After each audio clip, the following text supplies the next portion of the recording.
ഉൽപ്പത്തി പുസ്തകം 49 അധ്യായം. അനന്തരം യാക്കോബ് തൻ്റെ പുത്രന്മാരെ വിളിച്ച് അവരോട് പറഞ്ഞത്, കൂടി വരുവിൻ, ഭാവികാലത്ത് നിങ്ങൾക്ക് സംഭവിപ്പാനുള്ളത് ഞാൻ നിങ്ങളെ അറിയിക്കും. യാക്കോബിൻ്റെ പുത്രന്മാരെ, കൂടി വന്ന് കേൾപ്പീൻ, നിങ്ങളുടെ അപ്പനായ ഇസ്രായേലിൻ്റെ മൊഴിക്ക് ചെവി തരുവീൻ. രൂബേനെ, നീ എൻ്റെ ആദിജാതൻ, എൻ്റെ വീര്യവും എൻ്റെ ശക്തിയുടെ ആദ്യഫലവും ശ്രേഷ്ഠതയുടെ വൈശിഷ്ട്യവും ബലത്തിൻ്റെ വൈശിഷ്ട്യവും തന്നെ. വെള്ളം പോലെ തുളുമ്പുന്നവനെ, നീ ശ്രേഷ്ഠനാകയില്ല.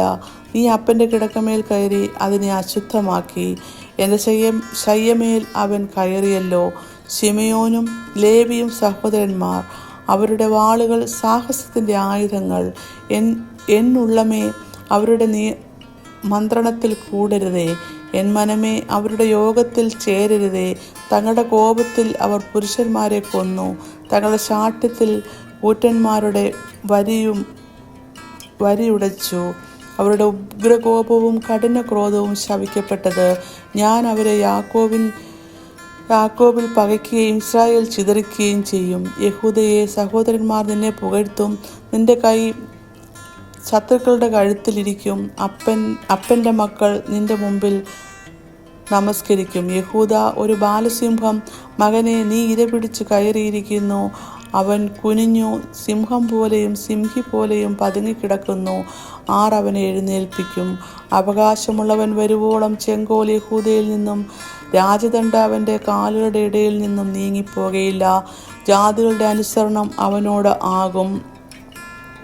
അവൻ മുന്തിരിവള്ളിയോടും ചെറുകഴുതയെയും വിശിഷ്ട മുന്തിരിവള്ളിയോട് കഴുതക്കുട്ടിയെയും കെട്ടുന്നു.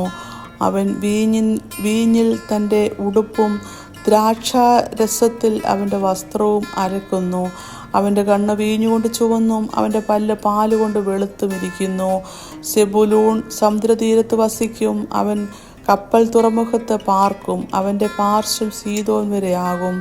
ഇസ്സാഖാൻ അസ്ഥിബലമുള്ള കഴുത, അവൻ തൊഴുത്തുകളുടെ മധ്യേ കിടക്കുന്നു. വിശ്രാമം നല്ലതെന്നും ദേശഇമ്പമുള്ളതെന്നും കണ്ട് അവൻ ചുമടിന് ചുമൽ കൊടുത്തു. ഊഴിയതിന് ദാസനായിത്തീർന്നു.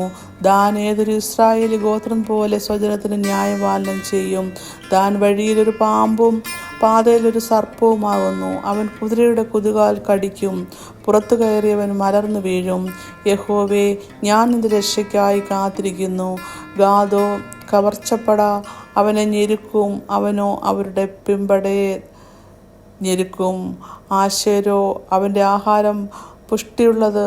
അവൻ രാജകീയ സ്വാദുഭോജനം നൽകും. നഫ്താലി സ്വതന്ത്രയായി നടക്കുന്ന പേടമാൻ, അവൻ ലാവണ്യവാക്കുകൾ സംസാരിക്കുന്നു.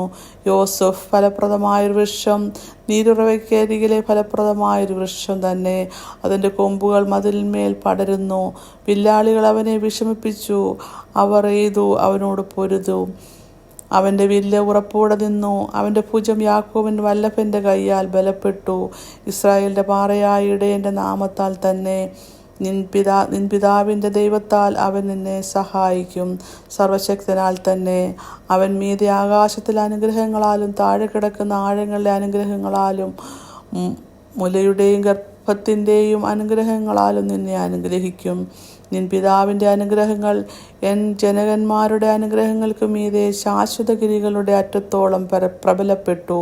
അവ യോസഫിൻ്റെ തലയിലും തൻ്റെ സഹോദരന്മാരിൽ പ്രഭുവായവൻ്റെ നെറുകയിലും വരും. ബെന്യാമീൻ കടിച്ചു കീർന്ന ചെന്നായി, രാവിലെ അവൻ ഇരപിടിച്ച് വിഴുങ്ങും, വൈകുന്നേരത്ത് അവൻ കവർച്ച പങ്കിടും. ഇസ്രായേൽ ഗോത്രം 12 ഇവയാകുന്നു. ഇവരുടെ പിതാവ് അവരോട് പറഞ്ഞത് ഇത് തന്നെ.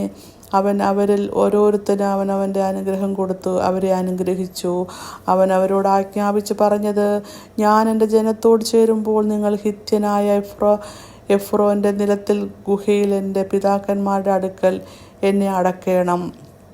കനാൻ ദേശത്ത് മമ്രയ്ക്ക് സമീപം അബ്രഹാം ഹിത്യനായ എഫ്രോനോട് നിലത്തോടുകൂടി ശ്മശാന ഭൂമിയായി ജന്മം വാങ്ങിയ മക്പേല എന്ന നിലത്തിലെ ഗുഹയിൽ തന്നെ. അവിടെ അവർ അബ്രഹാമിനെയും അവൻ്റെ ഭാര്യയായ സാറയെയും ഇസഹാക്കിനെയും അവൻ്റെ ഭാര്യയായ റിബേക്കയെയും അടക്കി.